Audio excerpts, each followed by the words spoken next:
Well, there you have it, football fans. Now that things have wrapped up in San Diego, it's time for us to wrap things up here at Red Zone. So from all of us here at DirecTV, I'm Andrew Siciliano. Have a great rest of your day. We'll see you right back here next Sunday for more Red Zone on DirecTV. And we are clear. What a day, my friend. Hey, great show, Andrew. Do not know how you do it. Yeah, you do. 7 hours, no bathroom breaks. All right, let's get you changed up on the table. Let's Here get we me go. cleaned up. Up here, little buddy. Oh, Andrew is a messy boy. Yeah. Oh, trust me, I know. Field conditions are muddy, football fans. When did this happen? During the Eagles game? No. That was the end of the Niners game. I did not expect that comeback. I'm sorry. So you got your masters to do this? Nice. I'm sorry. I stopped at Starbucks. I had to get a carafe. You know the rest. Oh, who's the messy boy? Starts right now. I don't know a lot about sports, but I can drink a lot of beer. My motto is simple. C's get degrees. Need a long, inappropriate hug? I'm your man. I think I'm smarter than you, because I probably am. Howard Collins for box score. Hello and welcome to Box Score. I'm Brock in Los Angeles. They are the Danettes in New York City. Now, it was an action-packed weekend on the gridiron. A few upsets and some crazy plays in the college realm. And of course, the NFL saw Greg Hardy going nuts on the sideline. And pop collars with Tom Brady, I'm sure all covered by Andrew Siciliano. Paulie, what do you look forward to more on Mondays? Diving into so many different stories, or Shea and Irving? Wow, that's a great question, because when I think I tweeted out the guest list last night, and I followed up that tweet with also Shea and Irving will be joining us. I got a truckload of response from Shea and Irving. He, as I said in the box, he's a sure thing on the air, and he never fails to give you something that he hasn't done before. You got to be careful with guys like him. You don't want to burn him out, make him, you know, if we did it like every day or even every week, we don't book him. We've never booked him. He has no backdoor access to the show. He doesn't have a special number in any way, and I'm not kidding. He calls on his own when he wants. I have no way to reach him if I wanted to, and that's the way it should be. All right, well, McLovin, if Greg Hardy wears out his welcome in Dallas, is there another owner out there crazy enough to take a chance on him?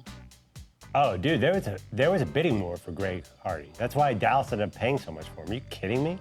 There's probably, I'd say a dozen teams. This is just my opinion. Don't you I'd think say it's a different, dozen though, teams. if he washes out here in Dallas? Not really. No? You think if you're a contender, he's a great passer. But what about if he has other blow-ups and more incidents on the... Did you hear, as Des Bryant said today, that's called football. And people only notice when you're losing. You know, if he gets in trouble on or off the field and he gets cut, Yeah. you know the perfect team and the guy who would sign him? Cowboys and Jerry Jones. Yeah. Well said. But, you know, I'm telling you, they were not the only shooter. That is all I will say.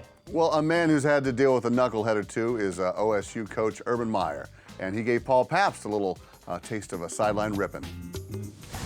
If he just fumbled, fourth quarter, big game, what's he getting from you? Take care of the damn ball, man. You're letting your guys down. See, there you go. It's weirdly intimidating. It's weird because I'm like, I'm not that much younger than Urban Meyer. I'm not like a child. But when a head coach of a football, I'm not like an 18-year-old. Wow, I didn't even think of that. I'm not, what am I, 12 years younger than the guy? And, but when he looks at you like this, all of a sudden you feel like you're a 12-year-old who just got in trouble with the local coach. And that was the smiling version of Urban Meyer. And we're just goofing around. But there's that look like, I want to tear you apart, and only because I'm the head coach, I'm not. Well, look at that look. It's like it's like 1,000 miles. The eyes changed or something where you're like, whoa. I love how he admittedly said, like, you got to be aware of the cameras and everything. I'm not demonstrative. I'm not going to shake somebody or go like this while I'm screaming at you. But I have my way of quietly getting my point across without the whole world. And Brock, I don't know if you have the video coming up of our little encounter during the break, but he goes, let me pretend you fumbled, Dan said. And he brought me over and he goes, here. And he grabbed me, he gave me like the real thumb finger hole like this. And you could feel it. And it's like, this is enough to make my point. No one in the stadium is going to see it. Right. But like, hey, dude, let me get your attention here real quick because you just blew us the game. He is the player whisperer. Well, Meyer stopped by in studio, and this is in the middle of a Buckeyes, in a sense, a title defense year. Fritzy, is this the first time a coach has dropped by in studio in the middle of such a crucial season?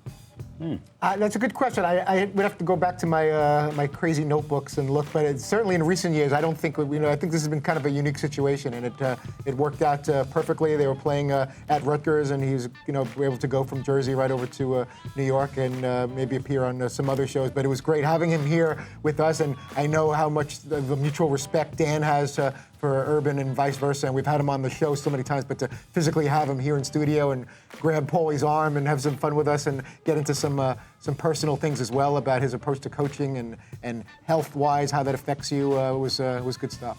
He may have had the biggest entourage in show history. Like he came in, and all of a sudden here I see Urban because I see the tie and the jacket and the Trace hair. Armstrong and he had an entourage. I would say he rolled 5 deep. He went 5 deep, sure. And even like his agent's a former NFL player who played for the Bears, Trace Armstrong, and then a bunch of other henchmen.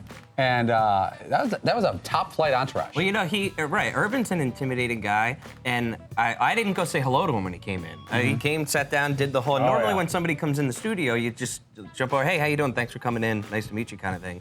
But he came rolling in as Urban Meyer, and you were like, oh my God, that's Urban Meyer. Yeah. And then his posse came with him, and I was like, oh, I'm not getting in the middle of that. I'm gonna sit over here, put my cans back on, and see how the segment goes. Hey, Brock, one side thing I do want to mention. Sometimes when we go into a green room, we have, whether it be Urban Meyer or an actor or an athlete, they always have like 2 or 3 or 4 people with them. I've done in the past, I've purposely tried to do this. I've said hi to the other people first. Because I think sometimes, like, if you're Urban Meyer's henchmen, whoever they are, they probably don't, they just get blown right past. Yes. And it happens to us too. Like when we're rolling with Dan Patrick, someone will be like, hey, Dan, and they want to meet Dan, and they just blow right past us. It's no big deal. But I've always tried to like say hello to everybody else and say hello to the principal guy last, because he's the one I actually have to talk to. Well, that's an old trick from the bar scene. Everyone knows when you're going up to a pretty girl in a group that you work the friends first and then sort of pretend, oh yeah. But it's also business savvy and smart too, in that because those are the people that are responsible for the guest being here. They're the one that, whether it's the publicist or agent or person, and showing them the proper respect and even acknowledging them first. Way to take that in a much less fun direction there. Yeah, this has been Emily Post, an etiquette moment with the Danettes. All right, well, Urban Meyer, alongside of coaching, is responsible for reloading that roster every year, and he told Dan there's a lot of pressure getting these blue chippers in. Probably the most bizarre was after we won the national championship in 2008. We were knee-deep in a handful of recruits, and I went in there and was so paranoid about who was going to leave early for the draft that I closed the door and actually put a little nut, locked it. And they're celebrating the win, and I'm in there emailing recruits. How many minutes? 15 minutes. And I mean, to the point, people knocking on the door and say, come on, man, enjoy it. Is it good or bad? I think at the end of the day, it's all good. I think obsessive behavior, where you don't actually enjoy the moment is not good. And I've witnessed that. Wow. I've seen HBO Real Sports and several other things on Urban Meyer's sort of personal recovery from being addicted to coaching, for lack of a better term. But that was a TV show. The second he walked in, I could see it all. Like, if this is the most intense man I've probably ever been around in my life. That's a great example. That's insane not to celebrate a national player. And that personal stuff of like, when they were both Dan and Coach Meyer were sharing how they've missed, special moments in their lives, and where do you draw the line, and I guess how do you define success? On one hand, he's appreciates all the trophies and championships and all that, but then like Dan was telling him, you don't get those times back. When Dan was doing SportsCenter and all those years, he missed, whether it's a play or one of his kids receiving an award or making a speech or whatever, and it was just really interesting how they can both. I've gone to some of my kids' recitals and some of my kids' plays. I thought when I was at them, man, I wish I was coaching the Ohio State Buckeyes or hosting SportsCenter. Well, also, I was just say, our complete lack of success as individuals has led us to be really good dads. Really solid fathers. Yeah, there's a plus side to that. Thank God we're very not champions. Yeah, leave the dads out of the recitals. I remember my dad used to come to my piano recitals, and I remember looking over and seeing him. He's like, I am going to beat your ass when I get home. Thanks for all this. All right, coming up, Dan gets to sit down with an NBA legend. Every day I get to sit in a legend of the road. That's right, the Ram 1500 EcoDiesel. Every truck can climb a hill, haul a trailer, and tow a boat, but not everybody has the most fuel-efficient half-ton truck on the road. Get more facts at ramtrucks.com. Guts, glory, Ram.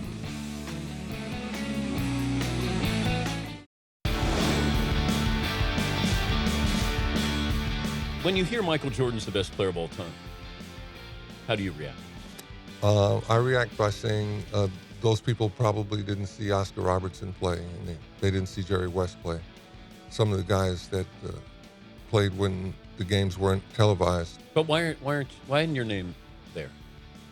Because people admire Michael's extraordinary athletic ability, which is so obvious, and for me, they just see someone who's tall. We're back here on the box score. Good stuff there from NBA legend Kareem Abdul-Jabbar and co-pilot Roger Murdoch, addressing those who would give Michael Jordan the greatest of all time label. Kareem is known for his patented move in the post, the sky hook. Is there a more unstoppable move in basketball, Fritzy?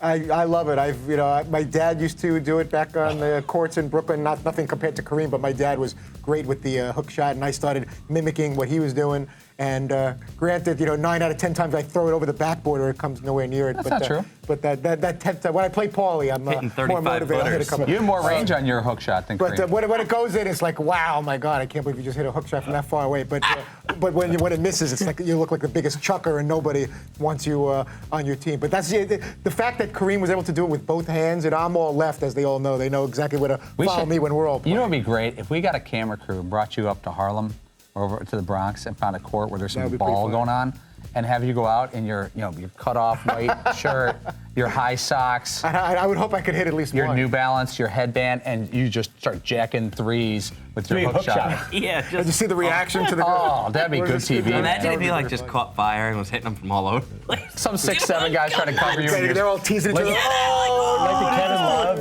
Kyrie Irving commercial, except real life. But that's the best part, because when I remember growing up, when I would hit a couple of those crazy shots, the guys in the other team would be like, "Oh, boy, just did that to you." We should film that. That's gold, baby. Yeah, I believe we would call it white men can't jump. Well, Kareem told DP earlier that skyhook may have never come to pass had he learned how to throw a fastball. Was baseball a first love? Baseball definitely was first love, but the fastball wouldn't go over the plate with any regularity. Wait, you were a pitcher? Yeah, I could throw it really hard, but I didn't have Randy Johnson as a role model. See, I needed him, that tall guys could pitch. Did you play in high school? No, I didn't play. I stopped, and I could have played in high school because the basketball coach was the baseball coach in my high school. He said, "Do you want to pitch? You can come out." And I said, "No, I'm going home every day."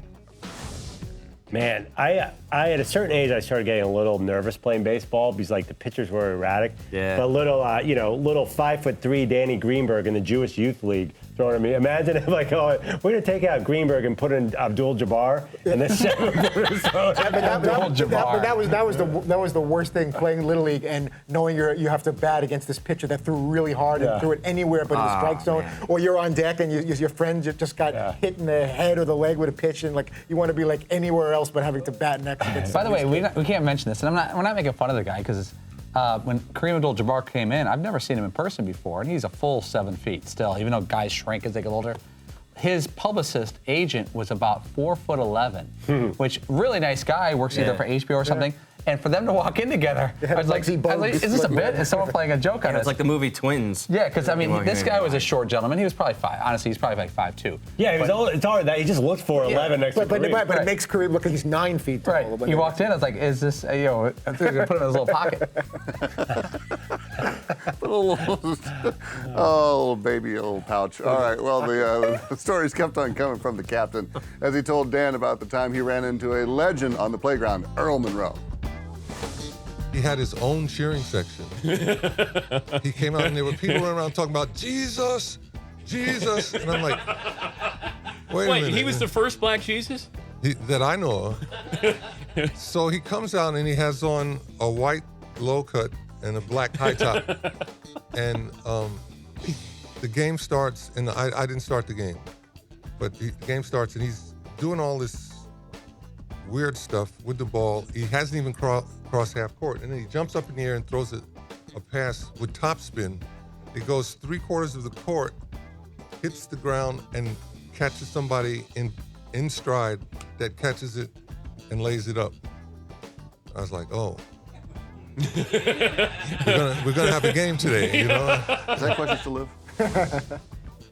You know, I think that clip is pretty interesting because it really proves how much better the Kareem in studio as an interview is versus if he was on the phone. Because on the phone, that story probably wouldn't have worked as well. Yeah. Because a lot of it is his expressions that we're all reacting to, and his face when he goes, oh. Like, if you don't see his face when he says it, all you hear is him say, oh, it's kind of like, wow, that's actually kind of a boring story, dude. And only because, you know, with all due respect, he just has a very monotone delivery to things. But having Dan in here, sitting face to face, and you could see the energy that isn't in his voice is certainly in his face, and you could tell that he's really enjoying the story, and everybody's sort of feeding off that. It's a real benefit to have people in studio. And you can really visualize the way he described it. But imagine being in the playground that day. I guess not knowing what kind of stars they'd come out to. But Kareem Abdul-Jabbar is playing against Earl Monroe, like in your neighborhood playground. And this is what's going on right in front of you. I'm just picturing Kareem leaving the studio with that HBO rep and the little baby thing like in Hangover. Just coochie coochie coo. All right, stick around. It is Lifestyles of the Danettes. Rich, maybe famous. Yes, of course.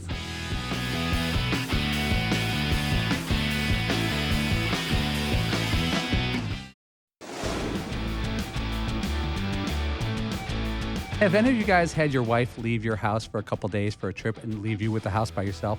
It all of a sudden, within 24 hours, it turns into a frat house. Oh, Chinese food, socks, laundry. Yeah. It's like you instantly revert back to 18. Yeah. Yeah, I no longer remember how to feed myself. I'm like, oh, I could just have pizza. You look like Howard Hughes' house at the end. Yeah, exactly. There's socks all over the place. Don't take a shower. Yeah, what the hell am I doing? Yeah, we don't need to do this. We are back here on the box score. That is Paulie recapping how his life goes when the missus leaves. Fritzy, let me ask you. You have been a man that stayed at home during college, and now you have a wife and kids. What happens when they take off, maybe for a weekend? It's remarkably similar to my many hours of hotel confinement when we're on the road, and I'm just, it's all about. Wait a second, like there's no one here to watch what I'm doing. I can just like order a couple of pizzas, and I say a couple of pizzas. That used to be my. I used to get 2 medium pizzas with two toppings, and it came with like a 2-liter soda. You've ordered too much food when it comes with like 4 soups or 4 salads or something like that. That obviously means I would be something for like a family of 4 or 5. But you get the Chinese food ordered or the pizza ordered. You're running around in your socks and maybe a headband and shooting Nerf hoops, lo mein. What's the story with the headband? I used to have this. I think it was a Jim McMahon kind of thing. I used to have like this little Karate Kid kind of headband. Because you're really getting yourself worked up into a sweat that you need a little. Let's not go there, but yeah. You do get kind of sweaty from the lo mein from the food. And the chicken and broccoli. But yeah, that's it's party time. They're all doing their thing, and That's a party. It's Nerf basketball, pizza, and Chinese, and socks and a headband for me. How about you, McLovin? How messy does the Perloff house get? Never happened. I honestly, You've never been left alone What at do you home? mean? Never had. kids. I mean, there's always I live in a apartment, a 2-bedroom. I don't remember that I've ever had the house. It doesn't matter where you live, though. It matters No, if I your don't. wife or kids go out of town. Never. They never go out of town without me. Wow. You've got to send them on a trip. No kidding. Yeah, I don't even know what I would do. Like with you myself. haven't had a night where it was even Like just you and one the or- girls, one like or you and two- the kids, and your wife is Well, gone. occasionally when they'll go up to Boston and I'll be home, but I'll kind of stay in Milford at a hotel or something. It's like, I don't know That's what. sad. Yeah, it's really sad. But like, I don't know. It is a little sad. It is a little sad, yeah. What? But I don't know. I guess it would be headband and socks. Why not? Just like on a Friday, put on your Dateline NBC or some questionable adult entertainment, and order up some food and just kick back. That's my big party weekend right there. How about you, see? What is the one activity you like to enjoy while the wife and child are away? Well, I don't really think that's any of your business, Brock. But no, if they're gone, there's probably some drinks and a lot of guitar by myself. Ooh. That I definitely I like having the house by myself, but then I don't really like having it because then I will just look and there is just like a slew of empties all over the kitchen and like some pizza boxes, and I'm like, damn, now I gotta clean all this up. How did I do that in 6 hours? How the hell did all of that happen?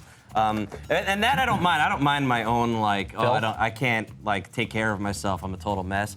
To me, it's a problem when it's just me and my son, and I'm looking at him, and I'm like, what does mommy normally feed us? Like, I'm supposed to be the adult in this situation. I'm like, let's just go get some burgers or something. He's like, Daddy, it's 11 o'clock. All right, no, I'll figure it out. Don't worry, I can do this. I can do it. Brock, I think mine's pretty close to Seaton's. You know, the sink fills up with drink glasses and bottles, and I'm sitting there playing FIFA or EA Sports games for hours on end. You go from like, I like to think of myself as a respectable father, a man with a career, a member of the community, and all of a sudden I go back to this maniac who's not cleaning up after himself or brushing his teeth or dressing his clothes much, and playing child's video games and eating, you know, salsa out of the jar. And it could transition in a matter of hours. My wife could just. She just drove out of the driveway, and I was like, Let me get this right. Salsa out of the jar with a spoon? No, but like, you know how sometimes if I was at home and there was a jar of salsa, right? Yeah. I would pour it into a bowl for myself, an appropriate measured amount, and then eat it with chips. No way, man. I'm not going to That's an extra dish. Drinking right out of the bottle from the fridge. That's an extra dish you have to do. I don't know what you're talking about. Yeah, that's actually kind of responsible. It's like, boom, it's like a light switch going off. Any respectability goes out the window, and I look at myself like, what happened? You were like a decent guy 3 minutes ago. That's why you get married, so they can keep you in corralled. All right, coming up, we're talking music and technology, a great combination. But first, it's the box score, and we are taking a break to remind you that the Ram Heavy Duty, with its best-in-class towing, torque, and horsepower, doesn't need one. And it can behave properly when left alone. It just sits there. But when you get in the cab, hey, it's ready for action. Guts, glory, Ram.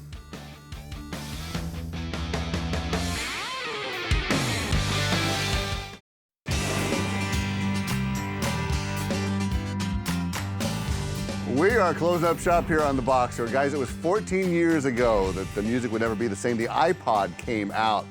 Seaton, how about you name 2 artists that I would have found on your iPod that would have surprised me completely? Oh.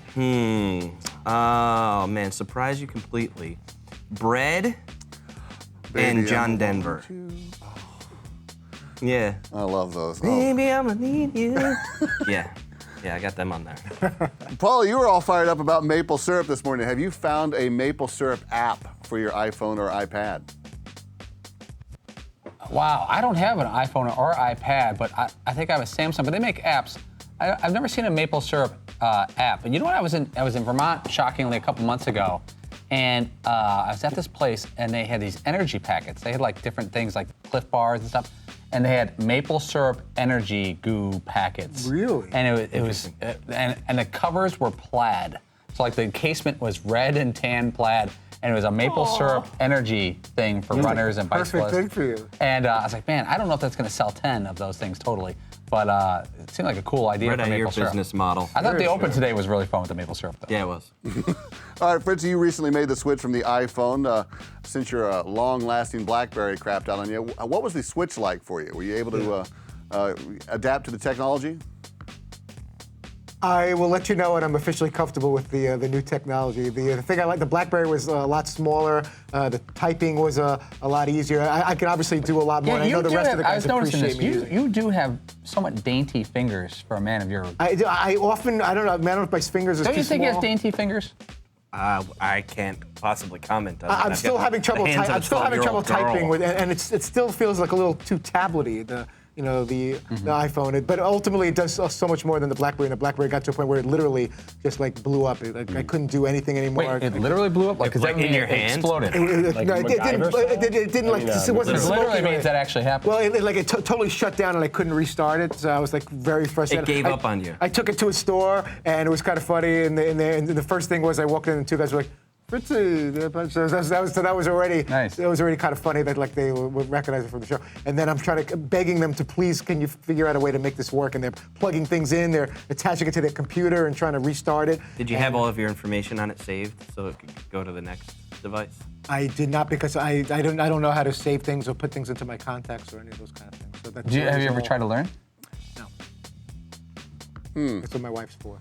How do you store this? This is a number I may need in the future. Can you figure out how to put this? Big child. Yeah, I wrote something on my arm here. McLovin, what's the one piece of old school technology you'd like to see come back? Okay, remember those those little calculators. They were yellow, and the little sister in What's Happening had one, and used to add up like stuff. Anyone remember? They called like, Brock, help me out. You're in my They were wheelhouse. called calculators? No, remember Roger's little sister used to add up something that they said, but she was always trying to get money from Is there a everybody. name for that thing? It's not like the speak and spell thing. Can we take a break so I can Google this thing? Well, I'll I be mean, right back. it was like a yellow calculator that could add up stuff. Like, it was called Is it calculator? like any It was a popular calculator? toy. It was Doesn't called have like to be Mr. yellow, right? Wizard. Oh, I know what you're talking about. It's like a little thicker than a calculator. Yeah, it was like Mr. Owl. I have no idea what that is. Remember when though all of a sudden you made the jump from like a normal calculator to like those scientific Oh, ones that you're like, yes. what are all these symbols on here? This is high school's gonna be hard. percent sign. I was anti-calculator. I thought that was cheating. Yeah, we weren't allowed to use Probably why calculators. your math skills are a lot better than mine. I'm told the calculator on What's Happening was called Shirley Hemphill, and is no longer with us. God rest her soul. All right, Fritzy, who's on tomorrow? We will catch up with Clay Helton, USC interim head football coach. We may also hear from ESPN MLB analyst Jessica Mendoza as well as we get ready for Game 1 of the 2015 World Series. All right, go Mets, go Royals. We are back tomorrow right here on Audience Channel 239. The podcast, of course, is always available on iTunes or podcast1.com. Hey. I don't know a lot about sports, but I can drink a lot of beer. My motto is simple. C's get degrees. Need a long, inappropriate hug? I'm your man. I think I'm smarter than you, because I probably am. Hey! Thanks for watching the box score. Holy cow!